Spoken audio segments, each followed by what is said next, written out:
Right now, the immediate goal is 1500 iRating so that we can have a chance at competing in the VSCA League. Overall, we want to reach 6,000, but it's going to take baby steps because there's a lot to learn. As we close in on Season 1 of 2026 starting up, I want to go ahead and set a goal for the end of the season, even though we're still halfway through fighting for 1500, and I want to be 2500 iRating by the end of this season. I don't think it's impossible, but it's definitely going to be a challenging goal. There's a lot to do, a lot to learn, especially since we're going to be spending the majority of this season in the GT3 cars. They're meant for the amateurs to get into professional level racing and that sort of competitiveness. They are a handful to control, especially if you don't have a whole lot of experience. So I'm hoping that by spending an entire season racing in those, and we'll specifically be doing the Porsche 911 GT3 RS, I'm hoping with that we will gain enough experience and understand enough about the higher level cars that we can continue to move up. So really one of the most important things right now is to look at what the rest of the season looks like. In terms of official iRacing, we're going to be doing the IMSA Not Fixed series. And there's some really good tracks in this season's lineup, but we'll be starting at Mexico City Grand Prix. This track is about 4 kilometers long and has a total of 17 turns, and it's a pretty challenging track, but I'm enjoying it so far. Which just so happens to be a track that I own, but I've driven maybe one time in a car that I certainly was not ready for because it was the Indy car. So we don't know the track, we don't know any of the braking markers, and we have a week to prepare. A week to prepare in a car that's going to want to kill us the entire time on a track that we don't know. Now, for the normal sim racer, this wouldn't be much of a problem, but for us having such a steep goal and a very quickly upcoming deadline to reach 1500 iRating, we're currently sitting at 1193 with 3 weeks to get there. IMSA is not known for the place to gain safety rating or iRating because of the level of cars. There are going to be people who should not even be driving GT3s, driving the top class GTP cars. They are going to be a hazard. So really all we can focus on is ourselves and getting better at the track so that we can avoid them. Now, as we get into practicing for this week, I've already done roughly 30 or so laps, just trying to get a feel for the track, and we've managed to set a best time of 1 minute, 44 seconds, and 1.56 seconds. By no means is it fast, but we're almost on par with the average for the last time the IMSA series ran at Mexico City Grand Prix.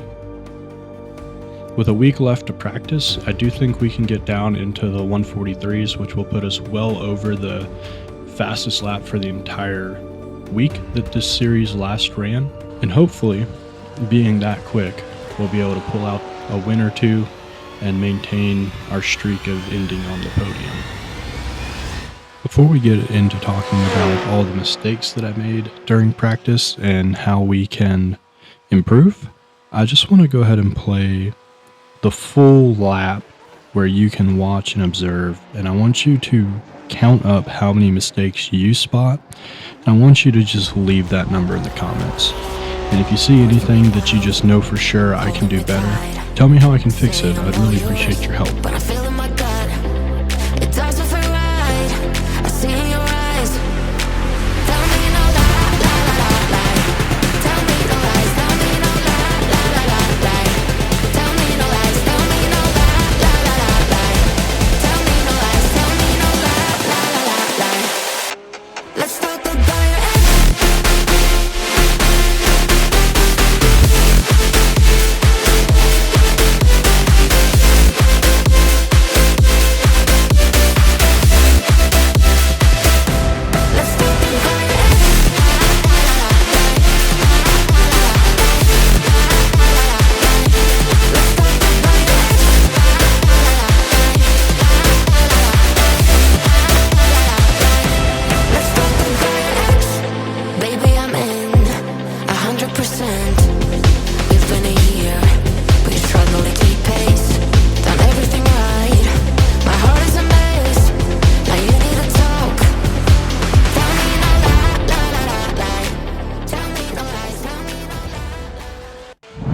one of the nicest things about making YouTube videos about our mistakes is we learn where we are making them quicker because we're forced to watch them.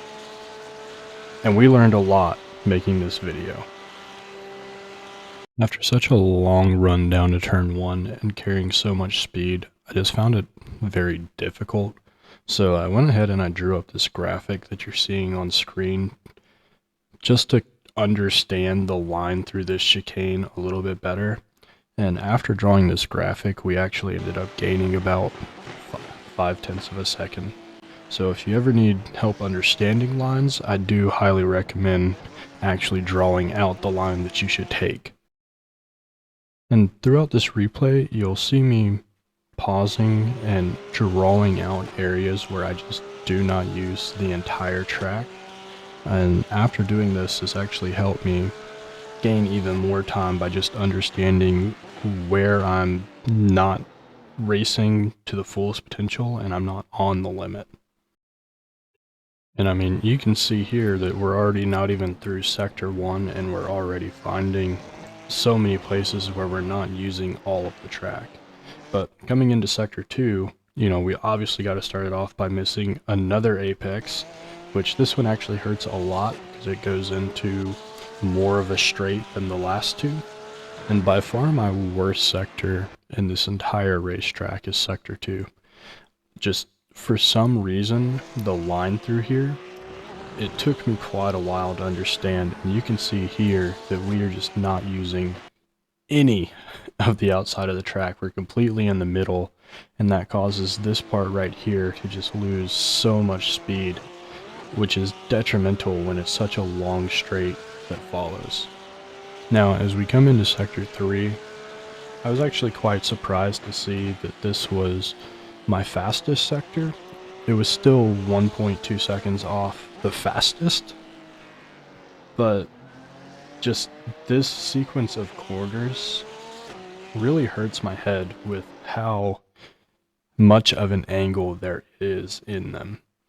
And I think getting those corners figured out and under control would be such a huge advantage against people that are my rating.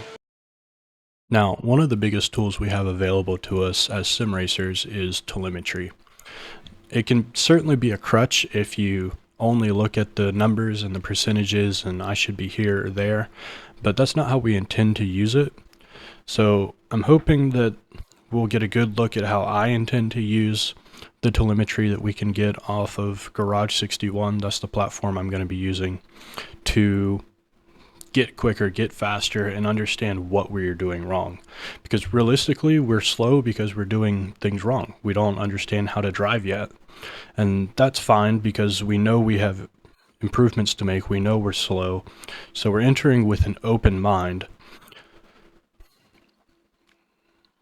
So by looking at the fast guys' telemetry compared to ours, yes, we can see the percentages, but we can also see, okay, I'm braking way too soon or way too late, or this is way too much braking. Really, I only need a quarter of what I'm doing, so that we can understand how to position our car and get it in the right place. This, paired with understanding how the car feels in these situations, is what's going to make us faster and prepare us for any situation that we might get in on track. That's much more important than just understanding, okay, I need to brake at the 5 board at 75% for 2 seconds, and then we turn in and then full gas. Because that doesn't make you faster, that just makes you able to copy people who are better than you. Now, again, I just want to reiterate that I understand a 144 is extremely slow, but that's why we're 1000 iRating. Hopefully by the end of this week, as I continue to practice, we'll bump that time all the way up to a 143, and hopefully if we can manage a 142. But the fastest lap to keep in mind in the Porsche is a 139. So as much as I would love to get there, it's not happening this week. But we will revisit this track at the end of the season just to see how much I have learned over the season, how much that's able to translate back to this track specifically that we're touching at the start. with that, I hope you guys learned something. I know I did. And I will see you in the next one.